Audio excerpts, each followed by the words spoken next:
mention the tragedy at all.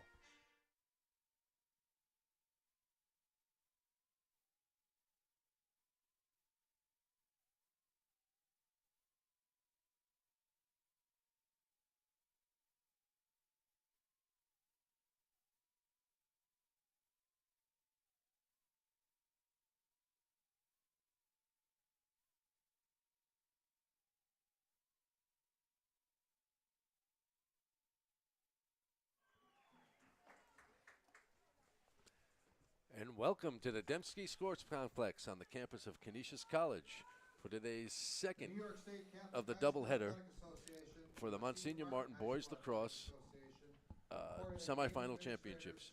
This game pits St. Joe's, the number one seed, against the number four seed, St. Francis. And Murph, during this season, St. Joe's didn't lose a single Monsignor Martin game. They played some close games. Case in point, they beat St. Francis twice this year, 13-6 and 12-9. So it's not like they are leaps and bounds above, but they are the class of the crop right now for the Monsignor Martin. And this game seems to be, has a good chance to be a very good back and forth game, with both teams kind of similar in a sense of led by some studs. And when you look at the way this game possibly will come out, in the sense of you're going to see some physicality. I do believe that St. Francis likes to bring a little more physicality to the game. I've seen both of these teams play, where St. Joe's are not as big, but they're quicker and skilled. So this is going to be an interesting style between the two teams. Yeah, no question. Looking out here, I mean, there's definite physical prowess out there. You can see it, the height and size of some of the St. Francis guys. They are definitely big, and it's really just who can be craftier with the ball, who can finish it, who can find the seams and, filter the ball through. But, man, when you're looking at some of the goal scorers and you go to Joe's and you start with Tyler Smart with 48 goals and 48 assists going to Air Force. And then on the other side, St. Francis, you got, Jackson Mohawk with 45 goals, 37 assists. I mean, that's a lot of points. Both teams have the ability to put some points on the board.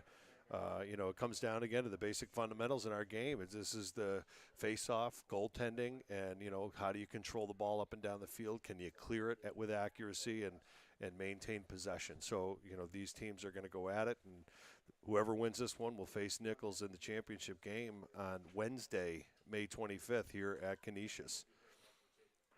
And we're about to set the start here between semifinal number 2 between St. Joe's and St. Francis. St. Francis with the win on the X right at the faceoff right away, and a huge save right off the bat by Evan Gallo for the goalie for St. Joe's. Yeah, beautiful face-off right there. And when you're, picking up a ground ball and you're going in a full sprint, quick look-off like that, you got to ask your goalie to come up, and that can change the whole start of that game. He just took the wind out of their sails there and made a nice clear, and look who's got the ball on the other end. St. Joe's going to set it up now. Their leading goal scorer, Tyler Smart, recent commit to Air Force a week ago. We'll set it up, and then St. Joe's now will set up into a what it looks like it's a 2-1-2 in a sense. And there's a push down from behind, and there's going to be a penalty called right off the bat. Aiden Cusack got knocked down from behind there. Here comes Tyler Smart down the left-hand side, whipping on the shot. He gets a quick, nice shot and a nice save right there by Joe Black, the senior goaltender for St. Francis. Beautiful shot there. I mean, you can just see the balance. Smarty's, very proud to know that family. Have been friends with his father and mother for a long time, and he's got great balance. You can see he's got a good core. His coach's son, coming from Penn Yan, played at Canisius, his father. And, he's just he got that captain leadership out there. You can see they went right to him there in that situation and let him take the shot. But let's see what they can pull off here in this man up. They got an extra man, 6-on-5. Yep, they got Henrik for the push behind with possession, and St. Joe's opens the game in the first man up. Moving around the outside here, Smart up top. Looks down. What's interesting about this team, Murph, is, and there's Tyler Smart with a nice shot, and Joe Black with a great save. This is a young St. Joe's team. If you look at their scorers, it's a very young team. Yeah, they're definitely relying on their rookies, see what they can do. Take an outside shot. That's the kind of shot you want to take. Goalie just tried to pull it back, and unfortunately it broke the goal line, so the goalie got one on himself there. Very unfortunate. I believe the shot was by Kuzak, and I'm not sure. I think they're going to tell us in a moment. I think it was Kuzak, but the goalie, Joe Black, made a great save. Great save. He just tried to wrap it in, and it rolled in. A very unfortunate bounce for them. Very to get unfortunate. That first goal in. Yep, let's see what they can do. They won this last face-off clean and went right down, had a quality shot on Cage. So we'll see what they can do, getting this ground ball off the face-off. St. Joe's has Ventresca, Luke Ventresca out there, the junior midfielder. He's got a 59% field goal win percentage, and he picks up the win right there for St. Joe's as they're going to come down and try and to push it into their offensive end. Here comes Ventresca getting harassed. He pulls it in. Now they're going to set it up, move the ball around, bring on the offensive players. Yeah, they'll get their offensive matchups that they like. You'll see, basically who. Little check on that. And there's an unforced error. Turnover going the other way. St. Francis ball. Well, I get the ball security is going to be a very big thing. Talking to Pete Hudecki, the coach of St. Joe's, he said, we can't be silly with the ball. We got to make sure we do the right things. And right there is one of those things he was talking about. Every possession, we talk about this in the playoffs, is paramount. Yeah, I've never seen a coach happy about a turnover ever. No. Have you? Never. There we go. We got Brenner now for St. Francis coming down the right-hand side. He's looking. He's going to whip on a shot. Another great save by Evan Gallo. That's 2 right now on the day. And here comes St. Joe's right back down the field. Here's Cusack. He's got the ball. He's getting harassed. Splits 2 defenders. Pulls it back out. Slows it down. And gets the ball into Quesada, the freshman attackman. Comes through. Nice check there by 7-7. Nice look right there by Quesada, who passed it over to Levi Roche, the junior midfielder, who got checked by Chavetta on defense for St. Francis. Last second little grab on the part of the stick there. The ball went high. Tyler Smart now coming around from X, looking up on inside. He reverses, gets the screen from Quesada. He's looking around. He makes the turn, whips a shot just a bit wide. There's a backup for St. Joe's, and it'll be St. Joe's ball. Again, good balance. He's got good size. When he gets a shoulder in on a guy and really accelerates, he can get through that check and, has good vision. He can see what's going on behind the defenseman. He's looking off the defenseman's shoulders, and they're going to rely on him a lot. That's why he's their leading scorer, Tyler Smart. James Quesada gets picked by Robert Ridzuski, the senior defender for St. Francis, as he's pulling it out now. St. Francis coming down the field. This is Ridzuski. Looks up, passes it up, a little bit high, and that's going to be a turnover, forced turnover of St. Francis. Ball going back to St. Joe's. Yeah, those turnovers it can be very painful. This time of game, you get more of them. You tend to get more of them as guys try to settle in, and you see how they're defending that and riding you as the ball's coming up the field. And they are shutting off guys all over the field. They're locking them up, so there's no one to free to pass to. So the off-ball guys in the clear got to move to get open, get free their hands. St. Joe's setting up now. You've got Cusack up top. Gets it over to Evan Lasky, the junior. Lasky goes down the left-hand side, turns it back, hits Tyler Smart. He looks to shoot, thinks better of it, and pushes it back out.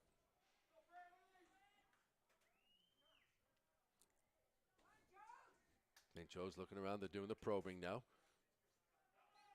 St. Joe's just trying to find a crack in the shell here. How can we get in here? And St. Francis looks like to be playing some type of a zone there. They were. Nate Hendrick right there got a stick in the passing lane, and St. Joe's got the ball back, and Pete Hudecki for St. Joe's is going to call a timeout because I don't think he's liking what he's seeing there. A little bit disjointed on the offensive end. So it's 7:34 to go in the first period of this Monsignor Martin semifinal boys lacrosse championship. St. Joe's leads 1-0 here at the Dembski Sports Complex. You're watching Monsignor Martin lacrosse on Western New York Athletics. I love being home. We realize now more than ever is the perfect time to have the perfect house. We're confident we'll find your dream home. Howard Hanna. Home happens here. Sometimes it just isn't your day. We all need a little help from time to time. That's why we're committed to providing safe, quick, and cost-effective care. And we keep it simple. Just walk in. We're here for you. Learn more today.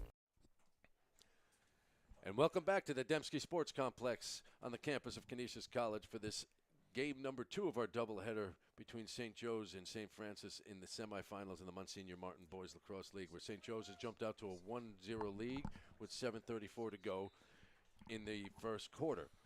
Murph, when you look at this right now, and both teams, we talked about this the last game, coming out, playoffs, energy's going, adrenaline's pumping, and you need to settle down. Seems like both teams right there at the beginning kind of had the jitters. Everyone's got the jitters early. The nerves are going. Got to settle them down. Let everyone touch the ball, push it, get it, calm the nerves a little bit. Start to make choices because the bottom line is who's handling the pressure, all the different types of pressure these kids are going to face during this game. So who settles it down, who controls the tempo, and gets the shots on cage.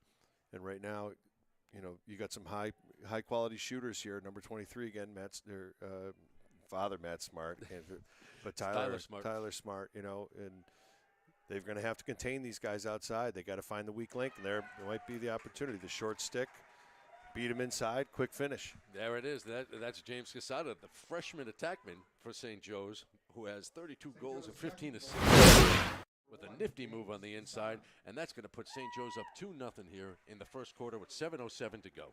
Yeah, Jaquan Gatt, he has 32 goals and 12 assists. And you got Evan Lasky, he's got 21 goals and 13 assists, and and then you got Casada just finishing that off there, just added 32 to 33 on the season. I mean, these guys can finish. And we talked about the youth. Tyler Smart's a junior, Gatt's a freshman, Casada's a freshman, Lasky's a junior. So this is a young team.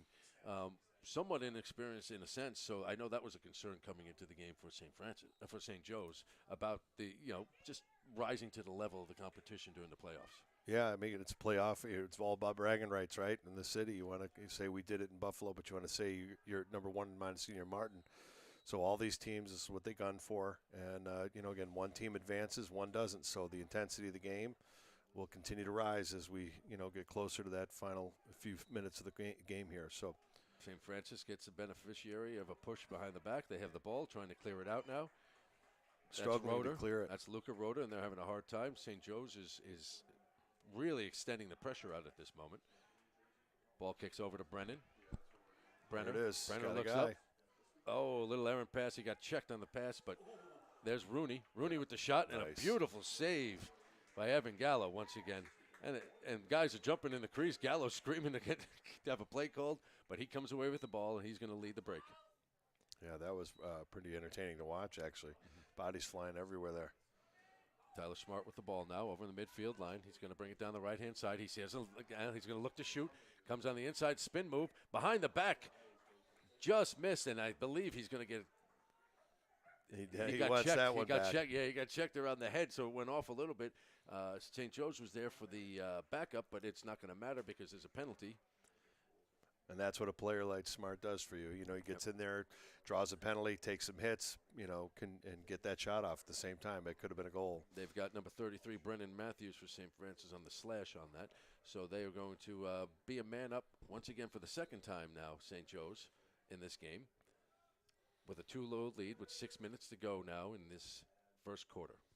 They're man up, quick ball movement, get the defensive sliding, overload one side, try and just get your shooters into where they're comfortable and lay into a shot. You got a push in the back right there, and Casada once again. There's Casada right there, the freshman. That was he I think he was looking to shoot before that pass came to him, and that's why he dropped it. But he was able to get the ball back, and St. Joe's now still on the man up. Yep, they're looking for the diagonal feeds down low. Push it right there as an open shooter. Nice. Looking for the one more. Very unselfish lacrosse right there. Pass inside to Kuzak, gets checked away. St. Francis trying to clear the ball, but there's Tyler Smart knocking the ball back, and he's going to bring it right back down. Here comes St. Joe's. They got a little bit of uneven numbers.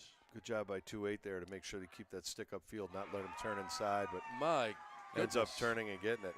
My goodness, in the play right there coming out the right side. That's the other freshman, Joaquin Gatt, who, as we just mentioned, has 32 goals on the season, 12 assists, and for a freshman to go in there and take that physicality, which these are some big players on the St. Francis defense, to pull it right and swing right in there and give them a 3-goal lead, that's pretty impressive. That's impressive, yeah. That's what you need, and that's what you want to rely on, and that's your future. So that's really exciting for St. Joe's for sure. So with 5:12 to go in the first quarter, St. Joe's now has extended their lead to 3-0 over St. Francis. We should note that St. Francis did have to play a game yesterday, so they're playing back-to-back games. Yes. So there is going to be a little bit of a fatigue factor, I would assume. As they come back out, they win the face-off, and they're going to try and settle things down to see if they can stem it, and they throw the ball away. There's another unforced turnover.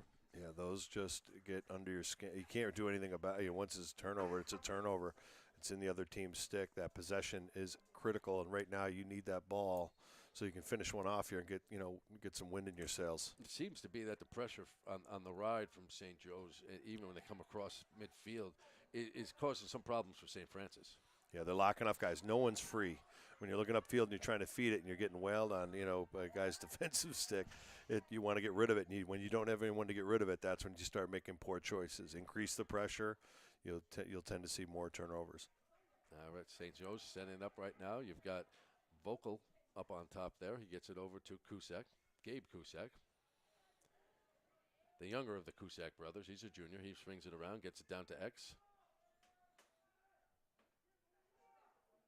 St. Joe's really keeping it outside. Boom! And there's the snipe right there from Tyler Smart. Wide open on that side, and it really just ripped it right by Joe Black in goal there for St. Francis. No one slid to him. Yeah, they got the draw and a beautiful one more look, and he was able to step down and pick his corner and lasered it from 15 yards out. Yeah, and I'm not sure if Black actually saw that because he went behind. Tyler Smart went behind the one guy and kind of whipped the shot around. And it was an open lane for Smart, but I don't know if Black saw that coming in. And then it was just whipped right by his left shoulder. Every shooter's dream shot right there. You Exactly. stand up and peg the upper corner in a playoff game. Good for him. Back at the face-off X. St. Francis trying to get their win right there. Get the ball. They pick it on up. That's Radzewski. He's going to bring it across midfield now down the right-hand side. And if you look here, the defensemen are out tight, shutting off their guys, so they really have no one to push the ball up to. So they're making the middies beat their guys and try and get that inside lane. So they're definitely making it difficult for them to get the ball upfield. Let's see what they do with this possession down 4-0. Brenner's got the ball up top right now. Passing it back and forth with Roeder, trying to look for a matchup. Roeder coming down, dodges towards the middle, kicks it right back out. Here goes Brenner. Brenner comes down the right-hand side. Nothing there. Brings it down below. Goal line extended. Errant pass over to Charlie Webb. St. Francis picks it right up. Here comes Webb right now. Here's Rooney, excuse me. Rooney comes right in. He gets checked, and the shot doesn't come off, and Gallo picks up the loose ball. Yeah, they're not making anything, letting them do anything as they should. And they're not. St. Joe's is not letting them get their hands free. They're making them earn everything offensively. There's an errant pass by St. Joe's on the clear. Ball's bouncing around now, trying to think. But bodies are colliding. There's a scrum. Neither team can seem to try and get that ball at the moment. But it's picked up right there by Chevetta, and he's bringing it down. The big boy with the big stick. Tetsis gets a touch in the box. He's going to settle it right out so St. Francis can get their offensive players on the field. Yeah, they got to get some flow in their offense, and now you get a little more over-aggressive play right there. Got down on the neck area, and they usually call that any time.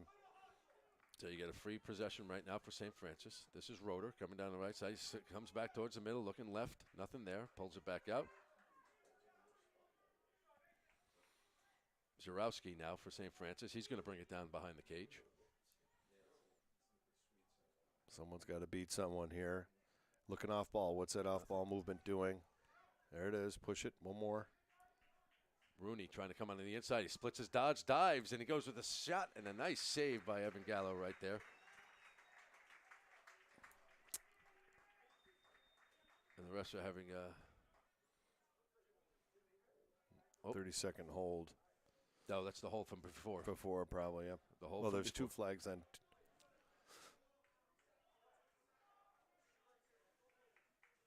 Yep, 30-second You're going to get a hold on number 27, Matt Vogel.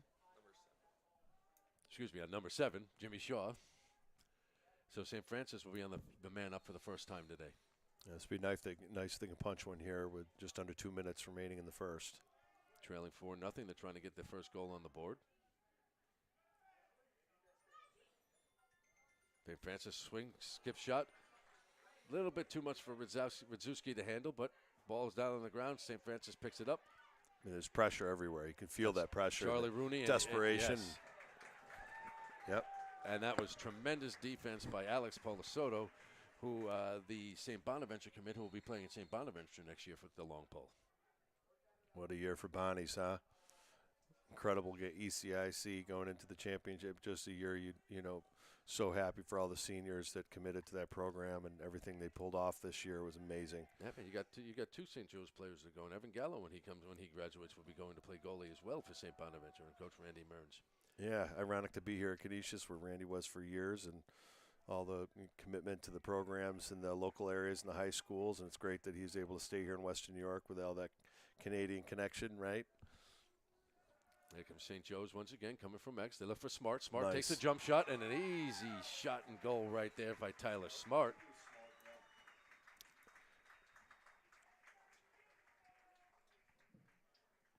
Yeah, That's Smart. his second goal of the game.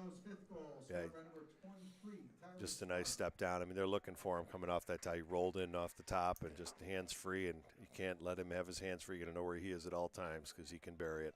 Well, he is a very strong player. You can even just look at his legs. Good so balance. He keeps that balance when he goes into some traffic, and he's able to maintain control. And that's what he did there and get a nice jump shot in.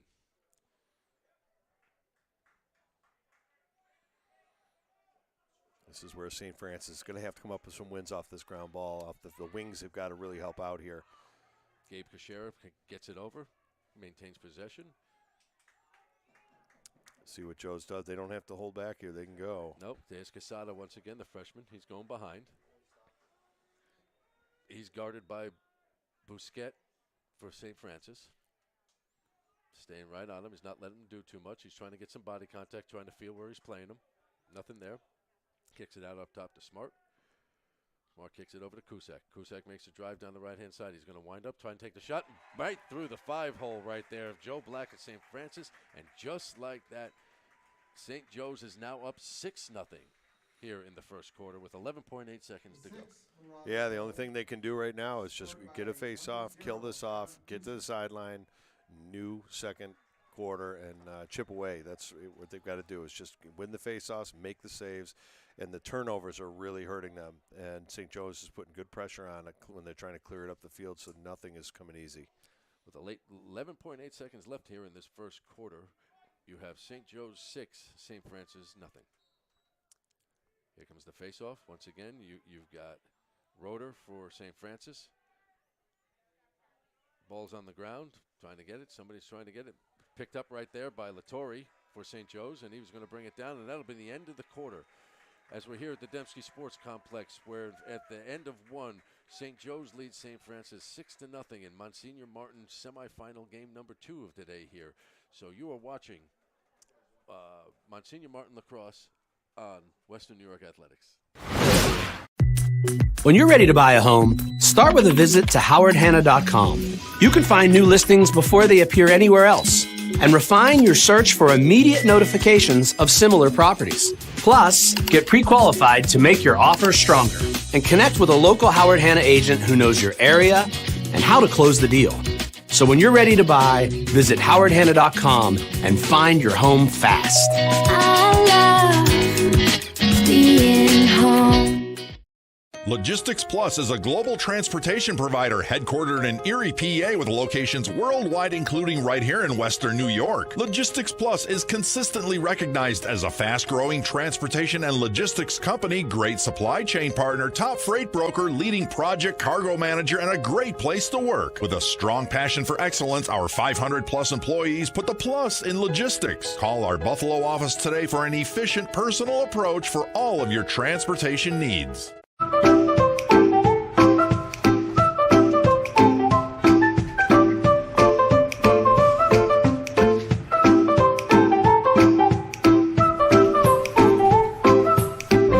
Even the most prepared moms experience the unexpected.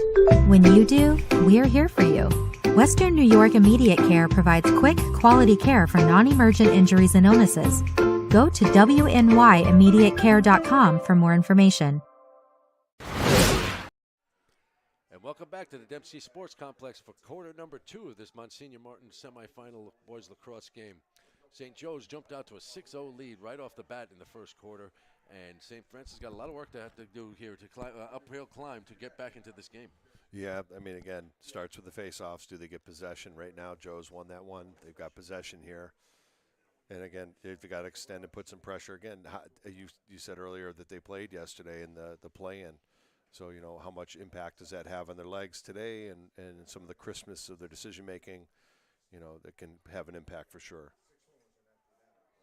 There's a shot right there by Levi Roast for St. Joe's that gets blocked by one of the defenders. No push in the back, and St. Francis now is going to come down the field. This is Henrich with the ball. He gets a touch. He's going to settle it down now and let the offensive players come on in. Yeah, you see Joe's taking them right to the top, and they're making little mistakes like popping the ball out of the stick right there, and it can be a quick turnover. Brenner has the ball for St. Francis right now.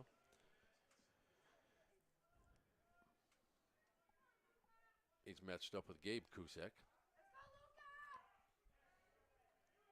the junior. His brother Aiden, number 0, is the senior. Yep. Is that the sun? The sun is coming out. The sun has come out in Buffalo today. It is a beautiful thing. There's a quick shot right there by Brenner on a spin move that goes wide, backed up by St. Francis. They'll keep the ball. Yeah, the first game started out, it was drizzling quite hard, impacted, guys slipping around, and good to see that burning off. St. Francis trying to come around. There's a shot. 1-3 landed in the crease. And that's Charlie Rooney coming in. And there was a nice pass to him by Jackson Mohawk, number 91 from behind, who's a big boy who leads the team in scoring with 45 goals and 37 assists. Just couldn't get that one to go. St. Joe's coming back down the field now. They're setting it up, letting their players come on in. Ball goes up top to Aiden Kusek. He waits for Tyler Smart to come over midfield line. Now that all the players there, St. Joe's will enter their offensive set. Here comes Kusek down the left-hand side. Nothing there. Kicks it up top.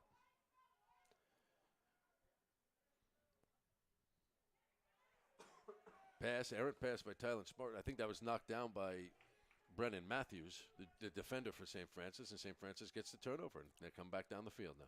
See if they can get this clear and get it to the offensive end. Get a good quality possession. Little errant pass that's picked up. That's Chavetta who loses the ball. Levi Roast, he's going for it. He's trying.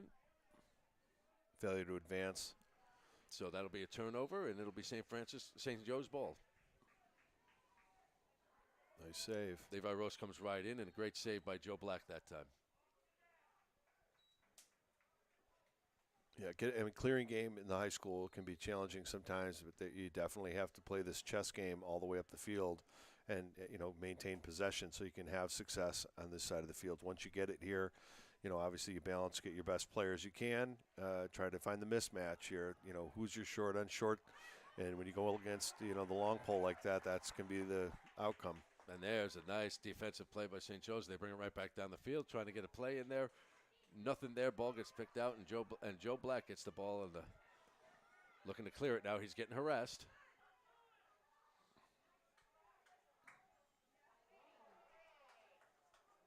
And they're going to call a flag. There's a flag called right there, and a late hit. I think they're going to call, or an unnecessary roughness on Tyler Smart there at the midfield play. Nice save. Gallo picks that easy one up right there, and now St. Joe's will be going on the man down. Good opportunity, good time for St. Francis to stick one here. Get your man up that you trust and just break the ice here. Get on the board. Joe Smith, former Bandit. Refereeing the game today. Tyler Smart's in the box. St. Francis will be on their first man up on the day. Again, the NFLOA.org. If you're interested in becoming a referee, we need referees in our region. Our referees work very hard. And NFLOA.org. You can get all the information and register and sign up there. St. Francis now trying to get on the board, trailing 6-0 with 8 minutes to go in the second quarter.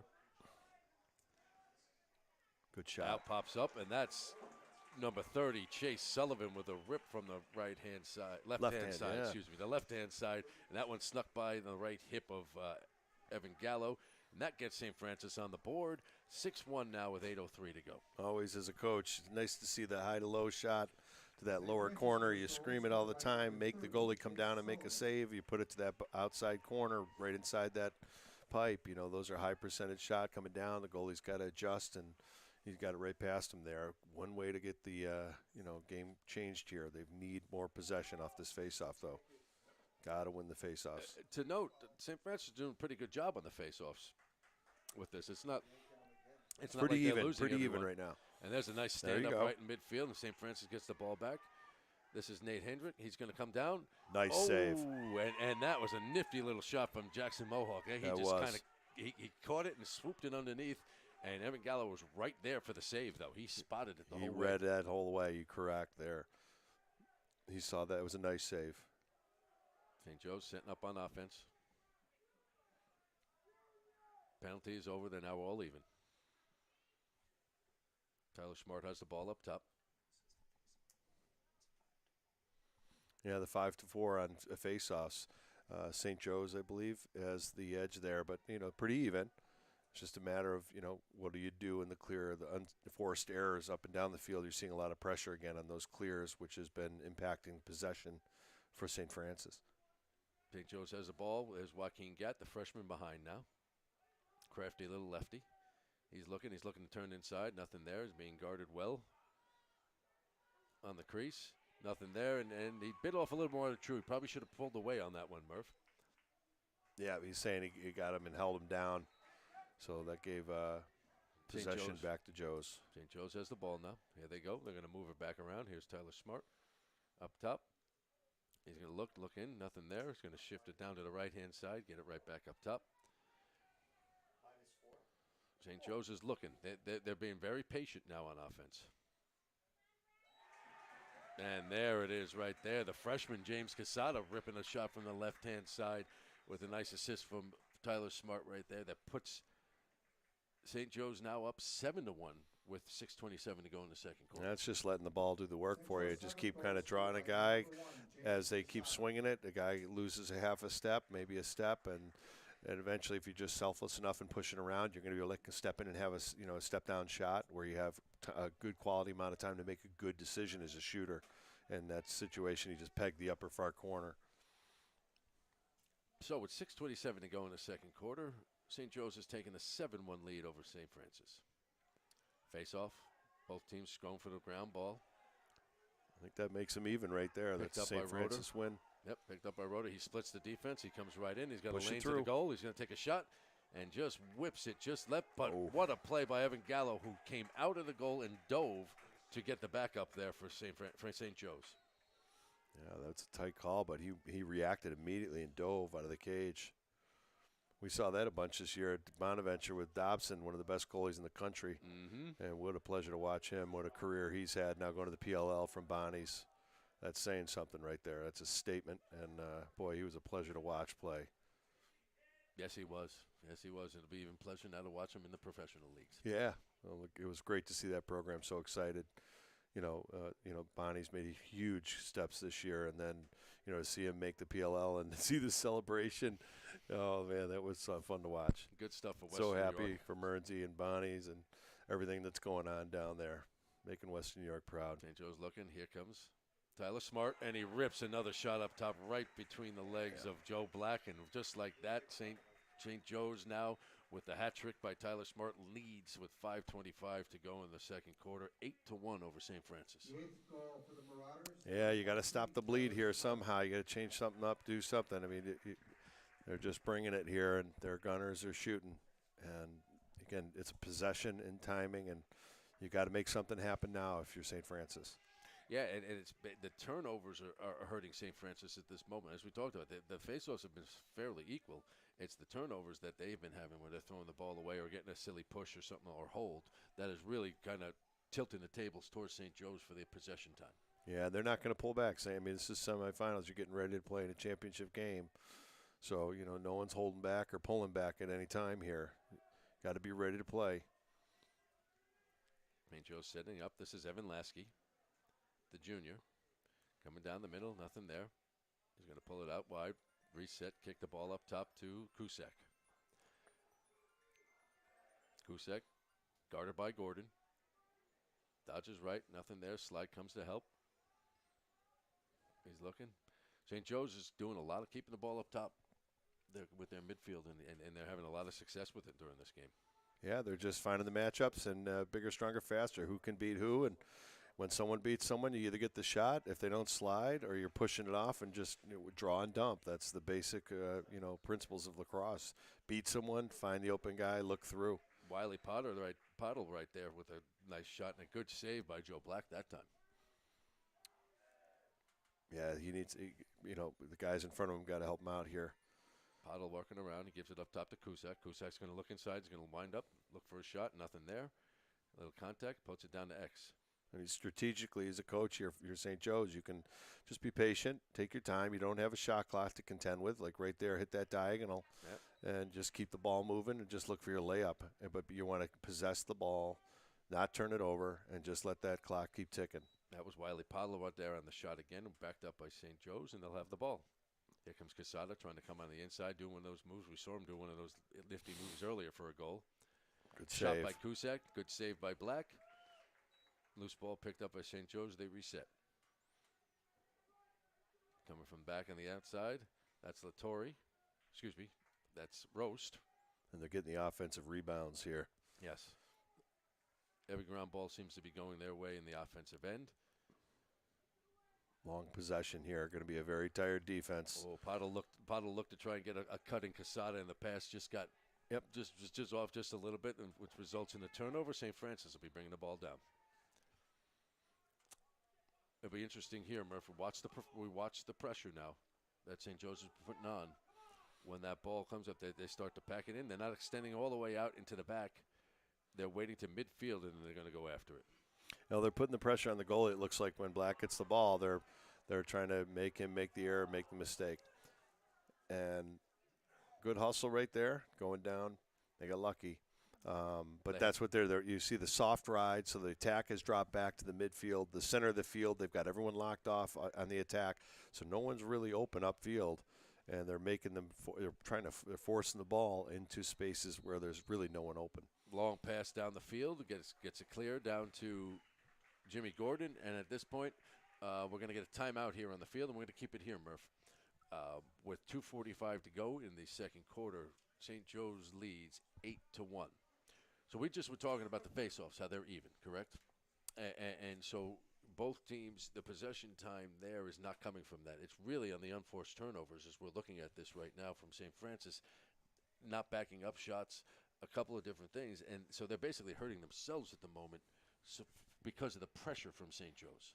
Yeah, St. Joe's has done a great job. They're doing everything you'd want to do in a game like this, to continue to put pressure on.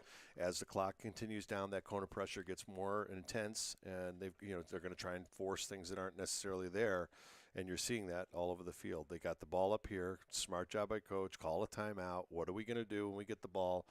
Try and stick one here before you get into halftime.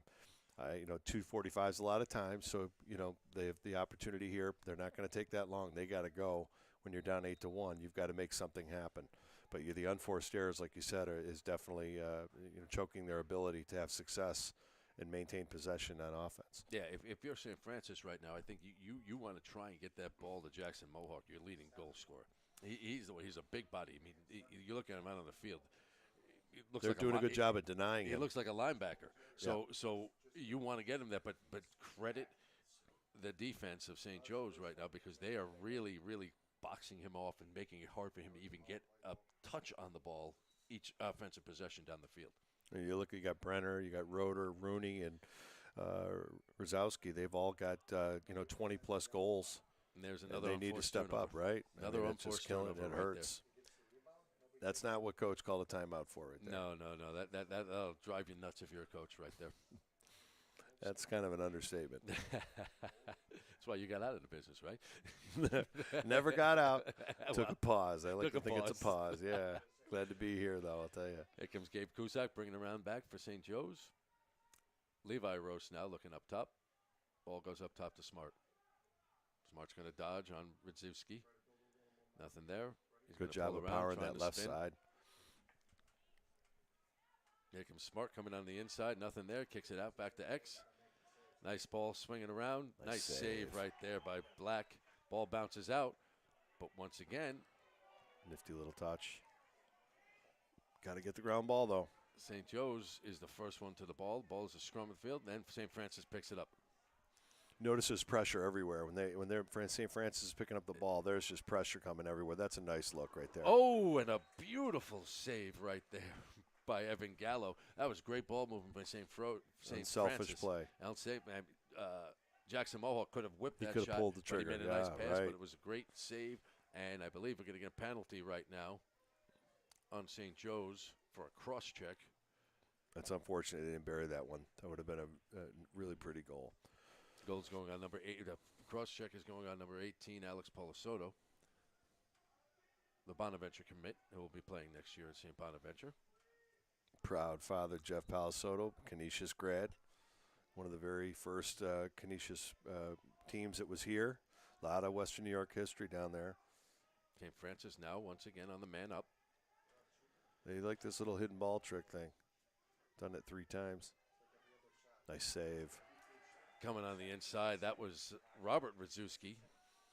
And a nice save once again by Evan Gallo. Yeah, Gallo's seeing it, isn't he? He's doing he's very well. doing a great job today. Oh, that pass gets tipped right there in midfield. Nice Ball's little push. loose. Collision. Ball's still floating around. Nobody wants to seem to get it. Bodies are flying. Boy. People are getting pushed.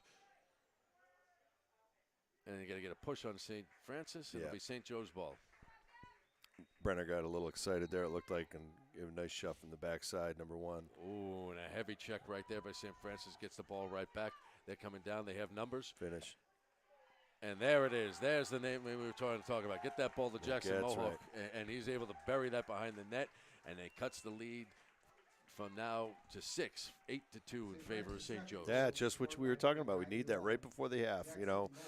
Get some excitement, and that just brings your players back up, ready to play. You can see it. They got it. They have the talent. They just got to clean things up on the clear and make sure that they handle the pressure much better. And credit Mohawk. He was involved in the collision there. He was on his backside at the center X there. He got knocked down and then was able to get back up and cut right down the middle and get that pass and get the goal for the second goal of the game for St. Francis. Nice look on selfish play, too. And an Nice opportunity right here. now. Picked up by Chivetta. 30 St. seconds. Francis, they're coming down. This is Henrik. 27 seconds left. And I believe we're going to get a timeout called by St. Francis. Probably a good call. Try and get it. Yes. Try and set something up and try and cut this lead down 8-2.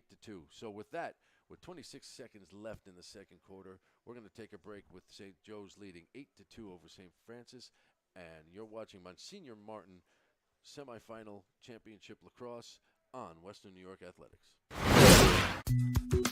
I love being home. We realize now more than ever is the perfect time to have the perfect house. We're confident we'll find your dream home.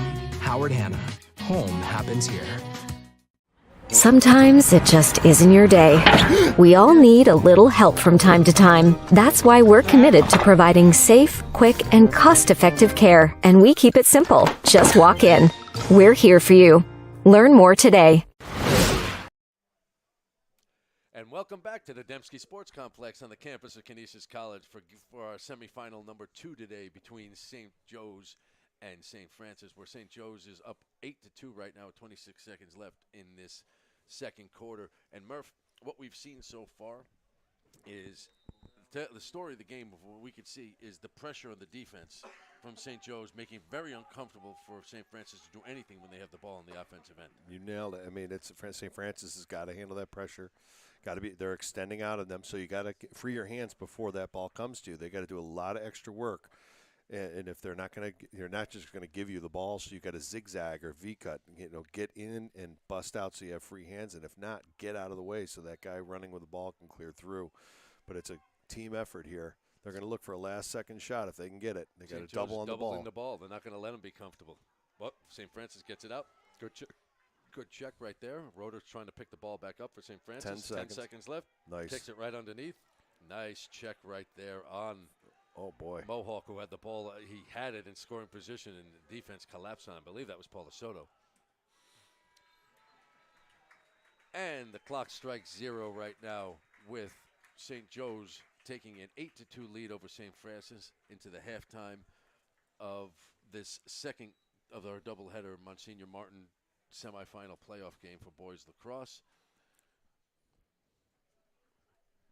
At this time, we're going to take a break, and we'll be back before the start of the second half. Once again, St. Joe's 8, St. Francis 2. You're watching Monsignor Martin boys lacrosse on Western New York Athletics. When it's time to sell your home, start with a visit to howardhanna.com, ranked the #1 real estate site for sellers. A few clicks will show you the sales price you can expect for your home. We can get you the most money in the quickest amount of time because we know where the local buyers are and how to reach them. So if it's time to sell your home, visit howardhanna.com today, and we'll match you with a local Howard Hanna agent to sell your home fast. I love being home. Our homes have become offices, gyms, schools, and playgrounds. And at Western New York Immediate Care, we know you may need us now more than ever. Whether you've suffered a minor injury or just aren't feeling well, Western New York Immediate Care physicians are trained to diagnose and treat most non-life-threatening injuries and illnesses. With 5 convenient locations open 7 days a week, help is never far away. Life has changed, but Western New York Immediate Care is still here for you.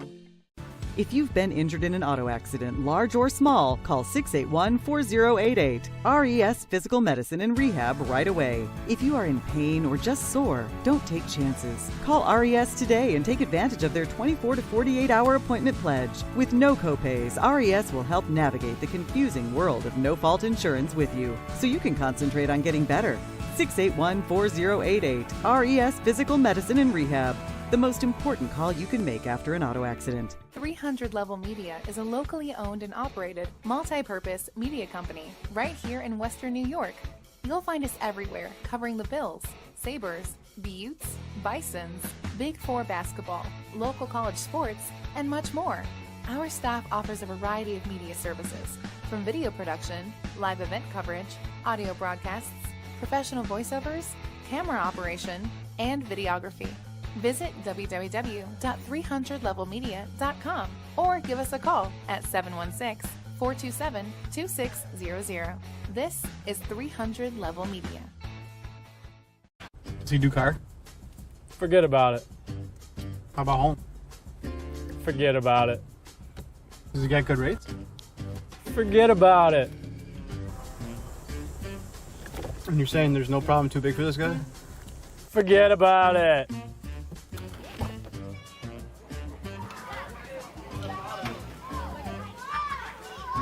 Paul, this is Johnny, the guy we've been talking about. Johnny, Paul Wolf. Mr. Wolf, it's nice to meet you. Thank you for the invite. Not a problem. It's Paul, not Mr. Wolf. Oh, sorry, Paul. Johnny, forget about it. For all your insurance needs, call 835-WOLF. And...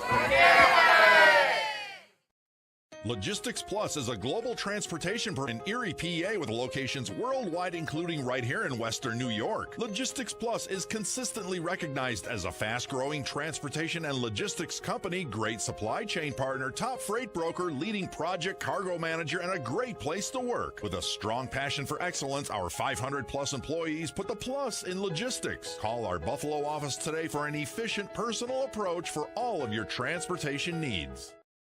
When it's time to sell your home, start with a visit to howardhanna.com, ranked the #1 real estate site for sellers. We can get you the most money in the quickest amount of time because we know where the local buyers are and how to reach them. Get started today at howardhanna.com.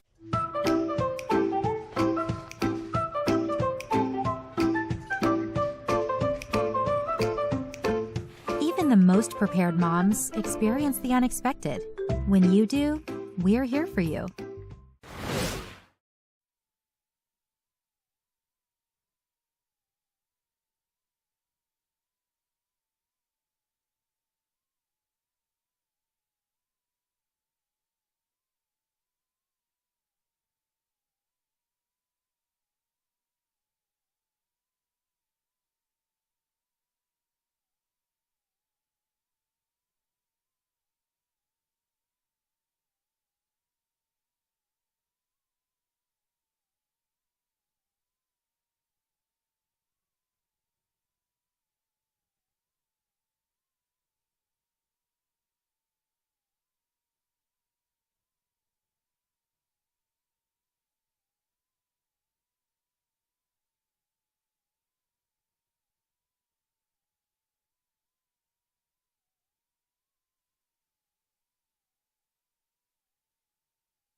And welcome back to halftime at the Dembski Sports Complex in the second of our semifinal Monsignor Martin boys lacrosse games between St. Joe's and St. Francis, where St. Joe's leads 8-2. And Murph, if you look at this, we were just talking about before we came back on air. If you were to look on paper outside of the score, this is a pretty even game stat-wise. Yes, they're just finishing and putting pressure and forcing a lot of errors up and down. But you're correct. I mean, looking at this, I was a little surprised actually seeing our statistician, giving us, Jack Kenny here, pumping the stats at us, and it's pretty even. I mean, face-offs, 6-6, saves, 7-7. Turnovers, Actually, and that's St. the big Joe's thing. Leads in the Yeah, turnovers. it's kind of bizarre. Francis only has 9, or was it 7?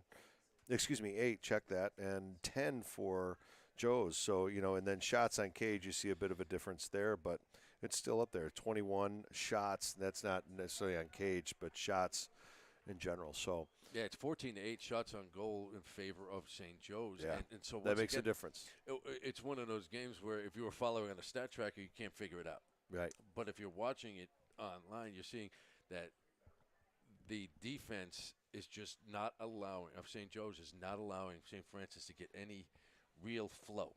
They're being pushed out. They're dropping a lot of balls up top. And even if they don't lose them, it's just forcing and making everything a little chaotic on the offensive end for St. Francis.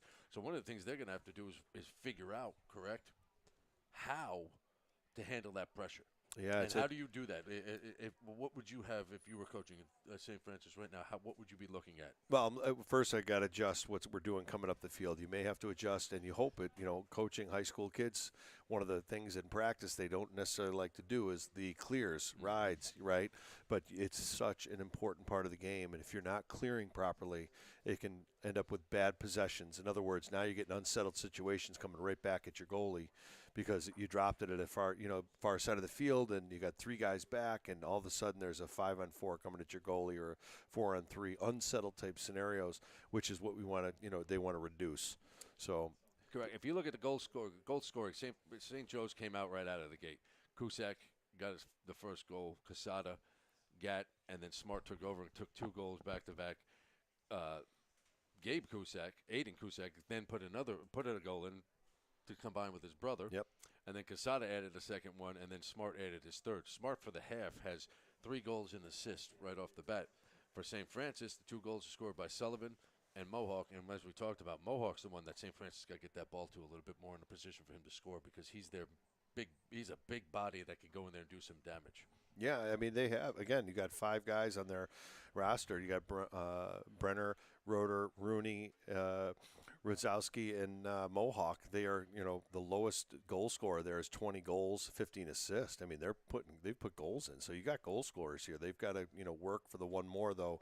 A lot of off-ball movement you want to see. I'm seeing a lot of standing and off-ball movement, so they've got to get more active. Like you said, that's that flow. When you see guys cutting through without the ball, they're making their defensive move. They're creating space for other guys to flow into it so that you can make those feeds on a dodge. And they got to get that going. And you got to step up that tempo. And, the face-offs, they've been doing okay on the face-offs. Like you said, they're even pretty much, but a lot more shots. And the shots on goal is a big difference. You see a 14-8 on the board up there. Great analysis, Murph. And we're going to take a quick break here before the second half begins. Once again, St. Joe's leads St. Francis at the half, 8-2 in Monsignor Martin boys lacrosse semifinal action. You're watching Western New York Athletics. When you're ready to buy a home, start with a visit to howardhanna.com. You can find new listings before they appear anywhere else, and refine your search for immediate notifications of similar properties. Plus, get pre-qualified to make your offer stronger and connect with a local Howard Hanna agent who knows your area and how to close the deal. So when you're ready to buy, visit howardhanna.com and find your home fast. I love being home. Logistics Plus is a global transportation provider headquartered in Erie, PA, with locations worldwide, including right here in Western New York. Logistics Plus is consistently recognized as a fast-growing transportation and logistics company, great supply chain partner, top freight broker, leading project cargo manager, and a great place to work. With a strong passion for excellence, And welcome back to the Dembski Sports Complex. I'm Tim Kenny, joined by my partner Jeremy Murphy and our statistician Jack Kenny, as we're here for the second half now of the second semifinal game. We're in our first game. Nichols won handily over Canisius, so that's going to be setting up a final here. Depending on the winner of this, that could be a very very explosive and physical game come Wednesday at 6 o'clock here at the Dembski Sports Complex. Yeah, that was an interesting game to watch for sure. And hats off again to Nichols. And, they'll get the winner of this game right here. Nice, face-off win right there. And St. Francis has some power here and control. Let's see if they can do anything with it here in the first opportunity offensively. You got Brenner with the ball up top now for St. Francis. Waiting for the subs to come on in. On the field comes Zarowski. They're going to pitch it back and forth. St. Joe's not extending as far out right now on the defensive end in the second half. Probably just conserve some legs. Got the short stick here, taking number 7. Brenner coming down the right-hand side, winding up. Nothing there, gets cut off. You see how they slid the double there. So now it's a matter of, swing the ball quick into the backside, find something that, spark it. So that, they've obviously gone and talked that in. Good hustle right there. That stays red ball. Radzewski tried to get that shot off there, but he just got checked up underneath his arms, and it didn't allow the follow-through to happen. But I like the fact they're going here. You want to find your matchup, though. I mean, this guy's Mohawk's your guy, but draw it. He's got a double now. Bang it, get it out of your stick, push, and, attack from the backside. Great job by Palasoto playing one-on-one defense there on Mohawk. He well didn't done. let him do anything. Coming down the field, St. Joe's trying to clear it. They just throw it over. Picked right back up by St. Francis. A little change of tide there, seeing St. Joe's put that pressure. That's good pressure by There's St. Francis. Jacob Prusta coming down. He gets rid of it. The big boy did his part. Now he's going to cross back on field, and St. Francis is going to set up on offense. Let their players come on in and see if they can get a goal here to cut the deficit to 5. Feel a sense of urgency coming from St. Francis here. They're stepping it up here. Got to play with some emotion, control it. But someone's got to go here, and someone's got to make a play. Someone's got to beat someone and swing the ball. Don't let it die in your stick. Mohawk right there, for example, came in that last set. Draw that double push, get rid of the ball immediately. That one's high up in the neck. Flag's dropped. Good shot. There's a shot and a save right there by Roeder. Gallo. Roeder with that shot. He's looking to try and get his first goal of the game in. He's played well. He came off that face-off with the win, and that was a good quality shot, and he drew a penalty. Some good pluses for St. Francis. Penalty is going to get called on number 44, Liam Clark from St. Joe's. Excuse me, no, number 19. My bad. Luke Van Tresca from St. Joe's with a cross check. So with 9:41 to go in the third quarter, and St. Joe's leading 8-2 over St. Francis. St. Francis has a chance once again now on a man up to try and cut back into this lead. Yep, look for the nice layup here. Look for the shot. Get them moving. Get the ball hot. Nice job pulling off of there. Mohawk's got that frame. Again, try not to do too much. Draw. Don't switch your back to the games. You want your strength is your front of your body. You want to see what's coming. It'll stay St. Francis. Yeah, stay St. Francis. I was going to say that one could have gone either way. Either way, yeah. About that Wasn't sure which way it was going to go for sure. So Mohawk starts there. Yeah. He's got to be wary of the double team coming on him. That's goalie. And there's a save and a great job once again. That's the second backup we've seen in athletic play by Evan Gallo right now to get that ball. Yep. That is just pure hustle. Hustle and knowledge. That's game smarts right there. Sees the shot, knows it's going wide, and drives back. And again, one of the best I saw do that was again Dobson from St. Bonnie's. He was master at that. Oh, there's a check right in the back. Oh, timeout. But the check came right after the timeout, so there won't be a penalty called on the play. So we're going to keep it here right now with 8:57 to go with the timeout, and St. Joe's leads 8-2, and they'll have the ball coming out. Now, Murph, we talked about the pressure from the defense. It looks as if St. Joe's changed things up a little bit. They weren't pushing out as much, but they were more doing the double thing, just quick slides in between, because making sure that Mohawk would not have any room. Palasoto was playing straight up, but if he went one way or another, the defense was collapsing on him, and you saw that and caused a turnover. Yeah, when you're scouting teams, you know who their strong players are. He is obviously a guy who has 45 goals coming into this game, 37 assists. So when he's going to the cage, he's going to score. He's looking to shoot. So you're going to have a hot call or you're going to slide on him quick. You're not going to let him just beat. If he gets, it's normal to beat players, but how is your slide packaging? What is your scheme behind that when someone gets beat? And coaches are very astute on that, and you can see them. They know as soon as he gets the ball, they're going. As soon as they see the back of his head, you're watching the slide and the double occur. But that's where you got to pull away, step away, push, and attack from the back side of the cage and the other side of the goal. If they can start doing that, you'll start seeing success because those guys are open on that far side. All right, we come out of the timeout, and Tyler Smart will start the ball for St. Joe's right now. They're trying to beat, he's picking up that long pole up top every time. Yes. Because he's their guy. They get the touch, and here you go. You've got Cusack behind. Was proud to see his parents, going to Air Force, mom and dad, Amy and Matt, very proud of their son, obviously. And, coming from Penn Yan, very proud. Mom from Auburn, New York, and very, very big lacrosse family, lacrosse region. So they've been around the game forever. I'm so happy for Matt and the Smart family. You've got Cusack trying to play up against Henrik, and he can't have anything, so he's trying to pull around. He comes around once again, gets a shot off, backed up by St. Joe's, and they'll maintain possession. We were at a game. I was coaching at Sweet Home, and I saw a kid, going to get the balls behind the cage, and he had injured himself. And as coach, we talk about character, and I'm watching his Smart son out there at the back collecting balls. Here's a kid going to Air Force, and he was out shagging the lacrosse balls for his teammates as he's injured. And as a coach, I was just like, wow, what character, as he's out there supporting the team in any way he can with his, believe it was his wrist or his arm. He did something to it. Great kid, really happy for him. Tyler's worked hard. St. Francis gets a penalty on number 8, Alex Busquet, for a cross check. He'll be in the box for 1 minute, and St. Joe's will go up on the man up. Not exactly what you would have wanted from St. Francis at that point. Nope.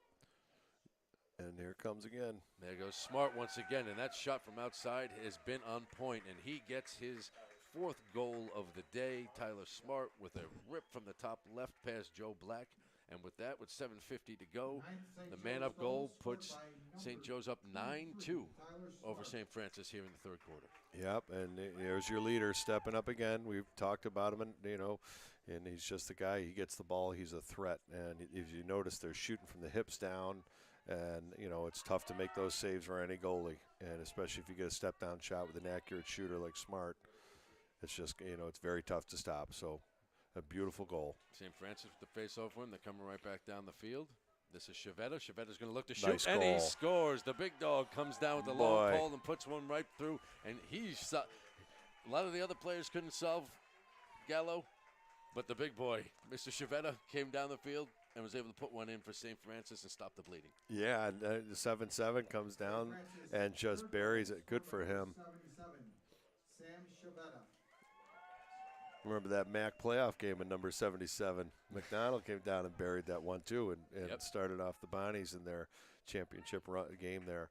And but what a play for him. You can't see the ball come off the end of that stick. It's very hard for a goalie to read. He was on it, but, again, it's a different release point, so it's hard to read for a goalie. And good for him sparking his team. Carson Youngblood on the face-off for St. George tried to get it, put it through, but ball errantly went down the field, and St. Francis come right back down. Trailing 9-3 with 7:22 to go in the 3rd quarter. Game is definitely not out of reach, Murph. They're just going to have to make every possession count now and be very efficient. Have to be efficient. You're correct. And, right here, what are we doing? They're pressuring the guys. They're shutting them off. They know the long pole's got it. Let's rag them. And now you force your coach to call a timeout, with 7:04 in the 3rd. So with 7:04 in the 3rd, and St. Joe's leads St. Francis 9-3 here in Monsignor Martin playoff action from the Dembski Sports Complex. You're watching Western New York Athletics.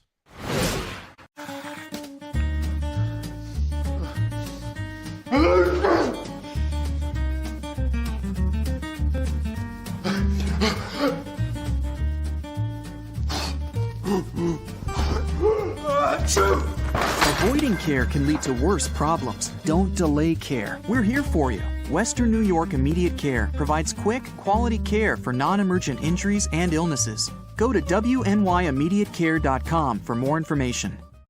Logistics Plus is a global transportation provider headquartered in Erie, PA with locations worldwide, including right here in Western New York. Logistics Plus is consistently recognized as a fast-growing transportation and logistics company, great supply chain partner, top freight broker, leading project cargo manager, and a great place to work. With a strong passion for excellence, our 500-plus employees put the plus in logistics. Call our Buffalo office today for an efficient, personal approach for all of your transportation needs.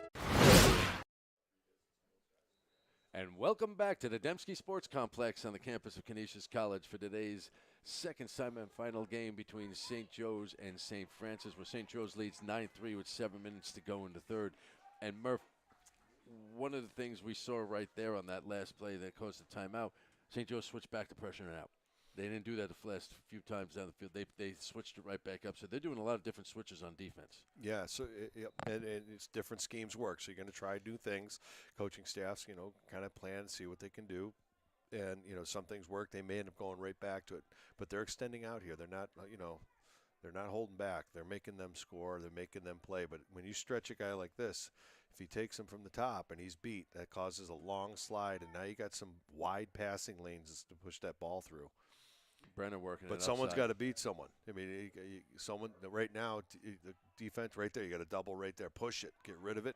Nice swing by Rzuski. Nice little left-handed shot, but that was seen all the way by Gallo. Another save by Gallo. Yeah, they're just not I'm just seeing them not recognizing the double team has occurred, and then swing.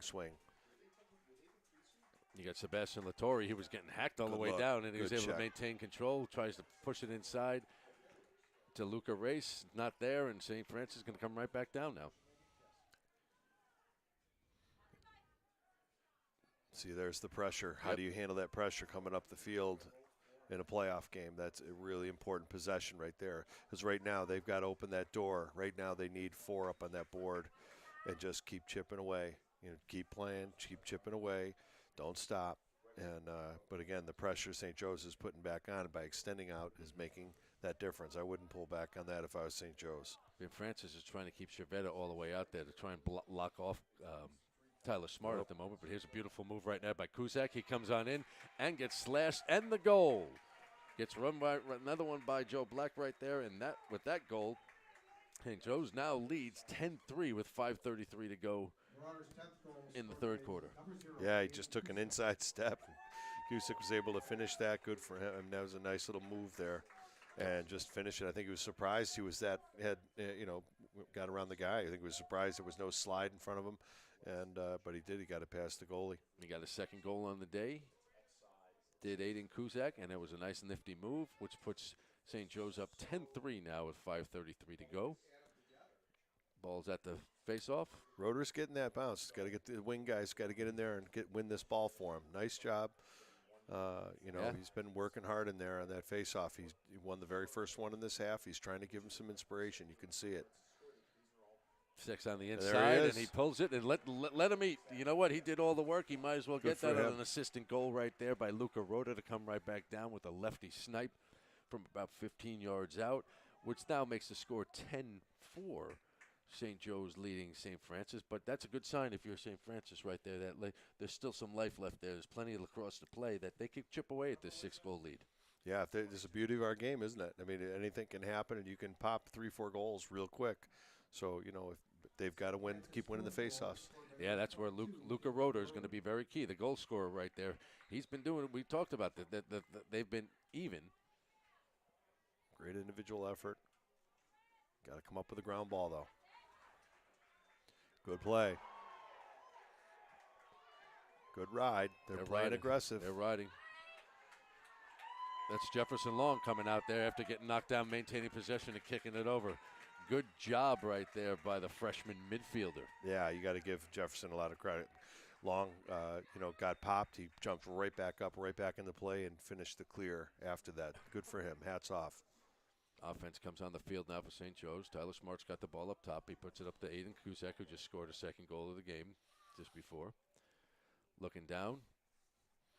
You watch Smart, he pulls that player, and he's not afraid to dish it low. He's got his few goals, and when they know he's the shooter, so he'll pull that extra help. He's going to take his man one-on-one. Well, he scores just as much as he assists. He's got coming into this game, he was Nice 48 goals, 48 assists on the season. So he's an equal opportunity goal scorer and assister. Yeah, he's not. He's that kid that draws that double, and he'll push to that open guy, and you'll see them move that ball quite well. That midfield has got it figured out. Here comes Gabe Kusek coming down the right-hand side now. He's looking to go. He's getting guarded by Nate Heinrich, the senior midfielder.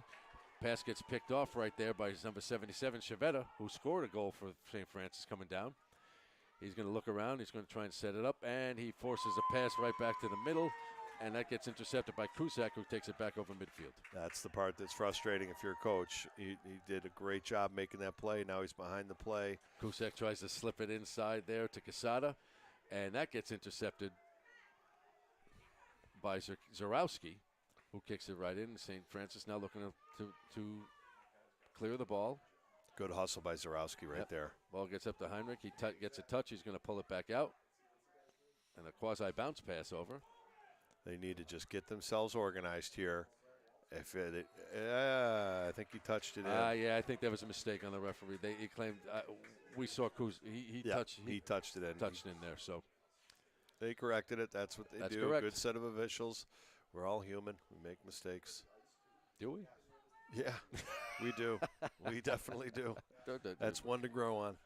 My wife might say that, but I don't know. Poor Marine, right? Here we are, Kusek now. Excuse me, Radzewski. He's got the ball on the right-hand side. He's coming around. Nice move. He's going to whip up for the shot. Shot just a bit high. I believe Gallo got a piece of that, but it's backed up by St. Francis. And they'll have another chance at trying to get a goal to cut the lead to 5. He's got that low frame. The goalie, he stays low. You're afraid to shoot low. I've noticed the Francis guys are shooting high, but he's covering it well low, Gallo.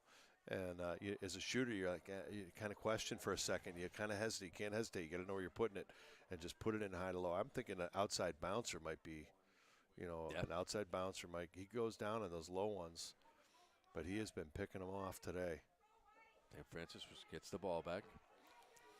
They're walking around. Here's Radzewski again, who just had that shot before. I don't know if that's the matchup you want right He there. goes into a double team. Yep.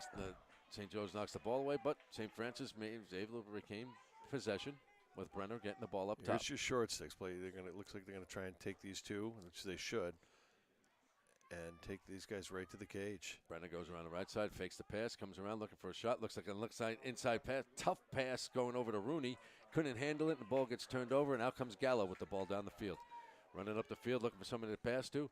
His pass gets deflected by Chavetta, who's coming right back down. A little up and down the field right now. Here comes Mohawk, the big boy. He's spinning. He's keeping everything tucked in. There's a little bit of that box influence you see with him. Beautiful move right there. Nice little pass. Wow. Lots of credit right there with Roeder again. He's with the inspiring this team. Yeah, his face-off play, his assist right there was beautiful. Good for him. That is just a personal effort, and good for him. And he's a junior. And that was a beautiful pass to Jay Sullivan that he saw that right there and made it nice, easy dunk pass. And that was some of the patience they showed there on offense. They didn't force too much that time, and they were able to get that back. Yeah, so that's giving him a little breather here. Number 16 coming in for the face-off. Yeah, he's been out. Listen, Roeder's been out there a long time. They need some fresh legs. So now you're going to have Joe Conti, the freshman, take a face-off. And look at this. He picks up the ball, and they get another face-off win there. St. Francis trying to claw their way back. Coming down the middle. Here's the freshman. He's moving. Well, he's got no fear, Murph.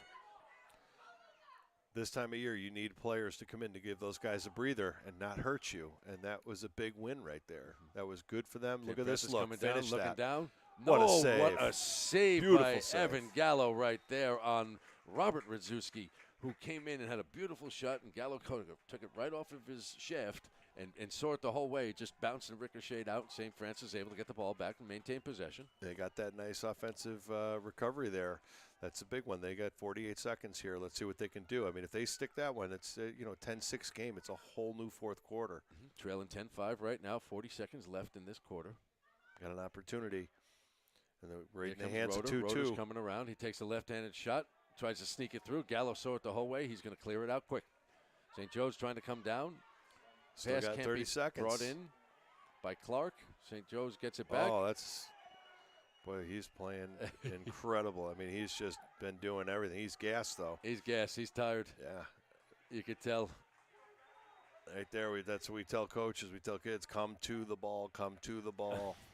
And he needed help there.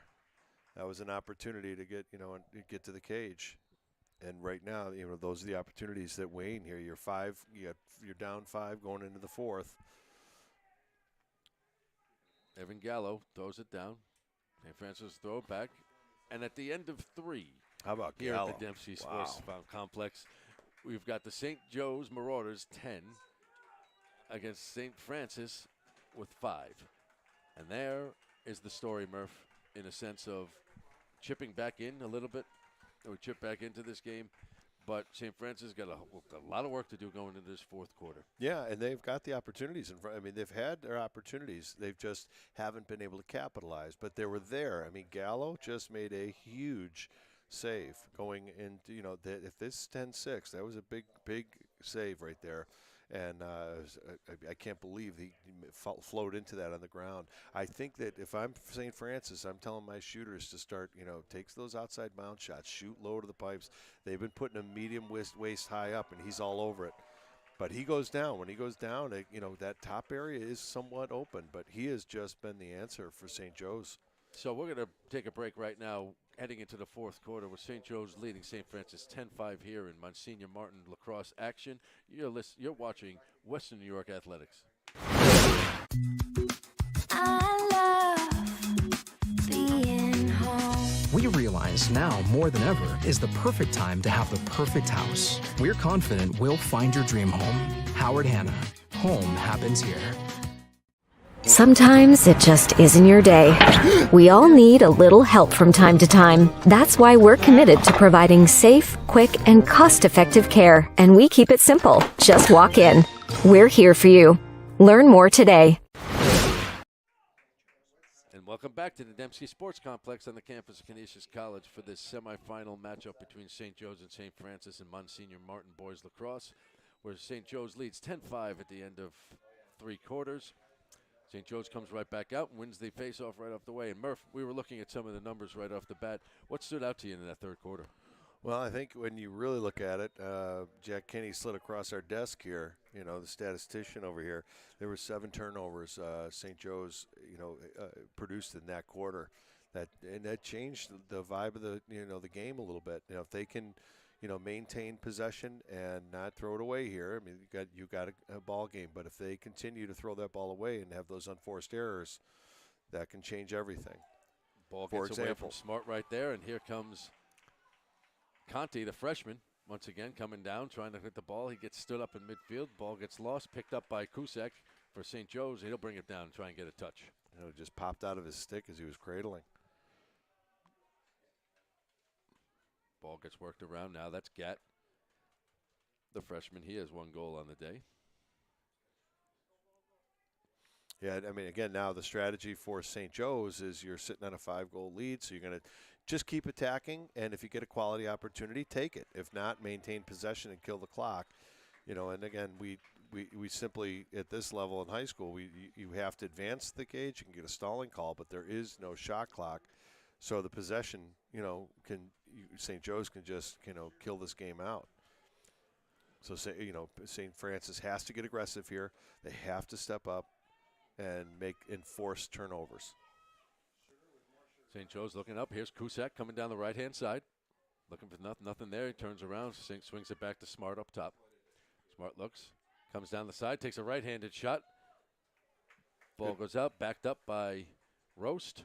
And it'll be St. Joe's ball. That's always terrifying as the opposing coach when you see a natural lefty pull off, go to the right hand, and pull the trigger. It's not fair. Yeah, but he's worked hard in the off seasons, and those are the guys that make the difference. That's why he's going to Air Force and playing some Division I lacrosse. There goes Tyler Beautiful Smart once Colorado. again. He's looking, nothing there, pulls it back out. You see the Smart play with the quick feet, too. How he's able to come in and he pulls right back out. He doesn't just stay in there and get whacked. Correct. He knows how to pop out quickly and then move the ball around to get the ball back. Coming around the backside there is Roast. Roast looking up top. Over to Cusack. Cusack knows right, dodges right. He's guarded by Heinrich. There's Smart. Pulls it around the left-hand side down to X. Always makes. This is Joaquin Gatt, the crafty little lefty freshman.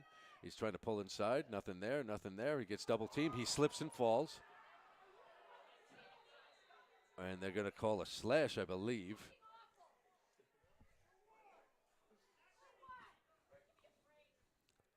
They're going to try and call a slash. I'm not sure. I think there was a. I think he slipped more than anything else. It looked worse. I than saw it a was. slip. Did you say? Yeah, he was slipping and going down, and I think the referees were a little fired up there. It is what it is, but good to see our fans keeping themselves in check down here. We apologize for any of if you're hearing anything, language we you're hearing apologize. over the thing here, but the penalty will go on Jacob Crusta, the senior defenseman for St. Francis, and this will be a man-up possession now for St. Joe's, leading 10-5 with 9:16 to go in the fourth quarter. Ball moving around up top now. St. Joe's not looking to push too much of the issue. Pushing around. Tyler Smart's up top with Levi Roast. Kuzak coming in, was unabated, took the shot, nothing there. Backed up by his brother, Gabe Kuzak. Yeah, the just Kuzak make sure brothers. you got the backup. I mean, if you're going to take that shot, just make sure you got the backup. It's there. It's a good quality shot. Shot for the lower side, bounce wide, backup. That's all you can ask. Smart brings it down to Roast. Roast looking up top now. He puts it right back down. Roast gets it back up top, looks at the side. Good ball movement right now by St. Joe's. Yeah, just being very patient, very smart, maintaining possession. Try not to do anything crazy. No turnover. The clock is on your side. There goes Smart trying to skid Nice through. save. Once again, he's had success with that, but that time Joe Black was all over that one. The save, and here comes St. Francis coming to clear it. Ball comes over to Henrik, the big boy, number 10. He loses the ball, but it pops right back into See, the Lucas attack is not Fabianski, moving another right freshman. Got to get your attack up and moving. The attack's got to get involved in the clear more. They're looking on the far side, and I'm seeing that they've got to get moving. Yeah, And they that's- failure to advance. So there's a failed clear right there, which you don't want to see with 8 minutes to go in this fourth quarter. You're trailing by 5 every possession. Now you've got to try and get some sort of scoring opportunity, and to see that happen, that's very frustrating. Yes, for St. Francis as a side. coach, it's very frustrating. But, it's not for the lack of effort. Again, in the midfielders' part, they're looking for guys. I'm watching the attack kind of go deep down there, really get off your man, get open, free your hands up. That's an important aspect of the game, which helps us maintain possession. St. Joe's, once again, they still a man up at this point. Moving the ball around. Pottle goes down. He's got the ball back up top now. He's trying to dodge right. Dodging on Henrik. Nothing there. Henrik doing a good job playing defense. Ball gets up top to Gabe Kusek. He's guarded by the freshman, Fabianski. Comes on inside, tries to take a shot. That gets whipped off of somebody. And backed up by St. Joe's. And it will still be St. Joe's ball. Teams are all even.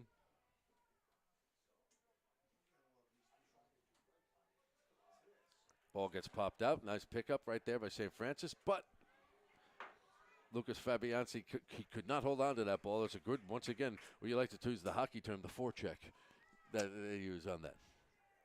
Yeah, and the frustrating part about it, that can turn right into a quality shot or a goal, and that's exactly what happened there. They came right back. St. Joe's attacking the cage, and it quickly turns into a goal, and now it's an issue. So you want to make sure that you maintain possession.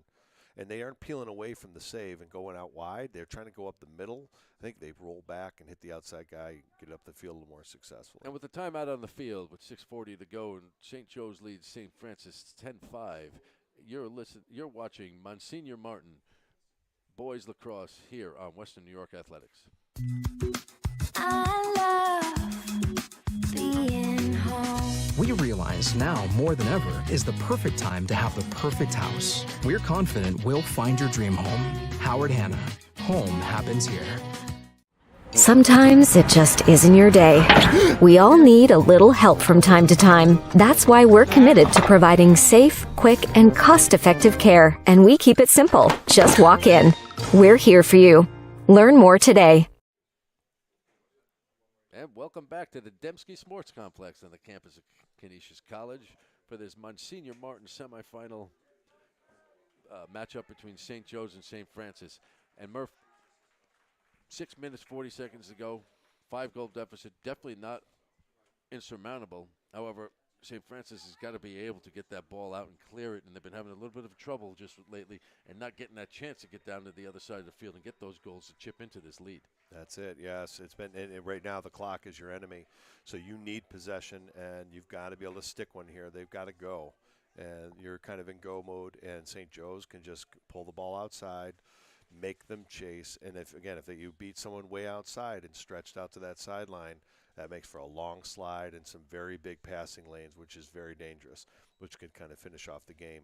So they got to play very smart defense here and try and, get possession back and not turn it over. St. Joe's comes out of the timeout with possession. Big circle. They're very wide. They're making them, saying, hey, come and play us, and if you want to play us, we can make you pay. They know that, but they've also got to get the ball back. You can't win, you can't score without the ball. You've got to play very good positional defense if you're doing this, right, Murph? Or else if you get beat, then the matchup numbers are not in your favor on defense. Good D right there. Way to lift that bottom hand, take away power. That was the senior Robert Radzewski right there, and he was able to really knock that ball away. And I believe it's getting chippy out there.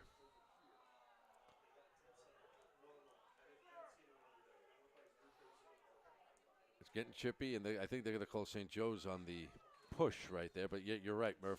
The ref's got to be a little careful now. Yep. This game is getting down to this. Yeah, I agree. I mean, anything can happen at this time. You don't want to lose any good players. You don't want any injuries. You play hard within the rules. And, part of that emotion, you got to keep it in check. That's where, we saw in last game. We've seen it, been around in athletics for years. Those, just do what you got to do to help your team. Don't get them in any trouble here. It's up in the head. Yep. Called that one right off the bat. There's a penalty right there as Charlie Rooney tried to come down on the inside, and he got taken down. And this will give St. Francis a man-up opportunity right now. That with 5:33 to go, as we talked about, this is one of those opportunities that if you want to have a chance to win this, you've got to execute and get a goal on this possession. Yeah, definitely got him up around the head there. That's clearly a penalty. There's no question that they got a great opportunity. They got to stick one here right away and do what you can. Pull, take like 20 seconds to get this defense moving because they're out playing. They're not holding back. The pressure has been their success. So they're out there pressuring. They're holding a little bit here. Here comes Mohawk coming around the left-hand side with a whipped out pass to the top. Shot by Radzewski. He shot a stick out of his hand, and there's going to be a penalty on the play as Radzewski did a little cross-check to one of the St. Joe's players. And here we go. We just mentioned this, that you got to be very careful. And what's happening now is the frustrations coming out of St. Francis, but also retaliating, too, for St. Joe's. This game could come out of hand quickly. Yeah, this group of referees, they've been around for a while. They're going to control this. Everyone or anything they had to do with that, they'll pull it off on the side here, and they'll serve their time. And they'll just call it as tight as they can in the last 5-11 here. Well, I do know Radzewski is going from St. Francis. He's going to get a penalty because he did cross-check coming through on that. I don't know what else is going to be thrown here because there were hats being thrown, some socks.